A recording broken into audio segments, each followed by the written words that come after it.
So guys चीजें शुरू कर लेते हैं एक बैंगर से, क्योंकि एक समवन मेंबर शायद WWE एंड ब्लड लाइन को ज्वाइन करता हुआ दिख सकता है फ्यूचर में, और वो पर्सन का नाम है टामा टोंगा। इनका नाम तो आपने सुन ही लिया होगा। इंडिपेंडेंट रेसलिंग में कैसे इन्होंने बहुत काली मचा कर रख दिया है। अब क्योंकि उन्होंने खुद ही कह दिया है कि जनवरी में वो एक फ्री एजेंट हो जाएंगे, मतलब अब तक तो वो हो भी चुके होंगे। तो अभी ये न्यूज सामने आई है कि टामा टोंगा ने WWE को ज्वाइन कर लिया है सीक्रेटली, लेकिन कर जरूर लिया है। अब जल्दी ही वो ब्लड लाइन के मेंबर बनते हुए भी दिखाई दे जाएंगे। और अगर ऐसा होता है तो शायद एक बार फिर से हमारे रोमन रेस ने अपने टाइटल को रिटेन कर लिया है मैच शुरू होने से पहले, if you know what I mean. So now आप देख रहे हैं रेसलमैनिक्स एंड सब्सक्राइब करना तो बनता है। सो यार काफी टाइम से एक सवाल हमारे मन को परेशान किए जा रहा था कि वो कौन पर्सन है जो NXT पर WWE इंस्टाग्राम पर क्रिप्टिक मैसेज भेजे जा रहा था। ये मैसेज जितने ज्यादा फैल चुके थे कि सब इसके बारे में सोच रहे थे। तो इस वीक NXT पर हमें इसका क्लियर जवाब मिल गया। फाइनली हम जान चुके हैं कि ये पर्सन कौन है, और ये पर्सन है शॉन स्पियर्स, जिन्हें हम कभी टाई डिलिंजर के नाम से जाना करते थे। फाइनली वो WWE में वापस आ चुके हैं, उसी जगह पर जहाँ पर उन्होंने सब कुछ स्टार्ट किया था, और मतलब है ही is all NXT as of now. So welcome back Shawn Spears, या फिर हम कह ले टाई डिलिंजर। होप इसके बाद चीजें आपके लिए बहुत सॉलिड रहने वाली है। नेक्स्ट, आपको याद होगा कैसे अपने प्रोमो के दौरान ड्रू मैकिंटायर ने ऑलमोस्ट बहरे होने वाली बात करी थी। तो असल में मुद्दा ये है कि लेमिनेशन चेंबर मैच के दौरान उनका ईयर ड्रम डैमेज हो गया था, एंड ये इंजरी एकदम लेजिट है, कोई बकवास नहीं है। बट इसका मतलब ये भी नहीं है कि वो सब कुछ मिस कर देने वाले, रेसलमेनिया मिस कर देने वाले CM पंक की तरह। He is absolutely fine. वो इतने स्ट्रॉन्ग है, इतने प्रोफेशनल है कि बिना सुने भी अपने मैच को पूरी तरीके से निकाल सकते हैं। उन्हें सुनने में जरा सी दिक्कत है, लेकिन इसका मतलब ये नहीं कि वो मैच डिलीवर नहीं कर सकते। उन्हें सबके साथ केमिस्ट्री करना आता है। सो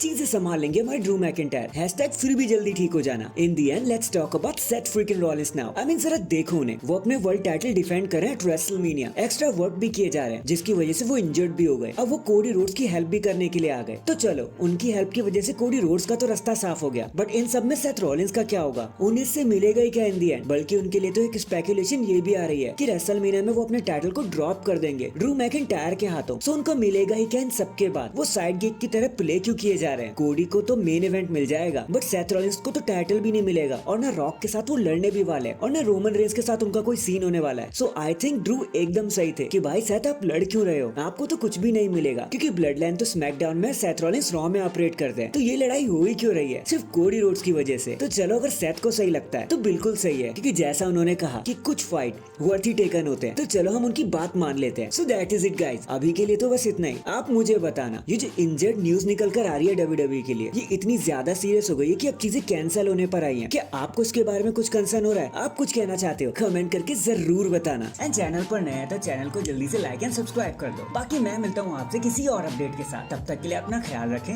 और खुश रहें।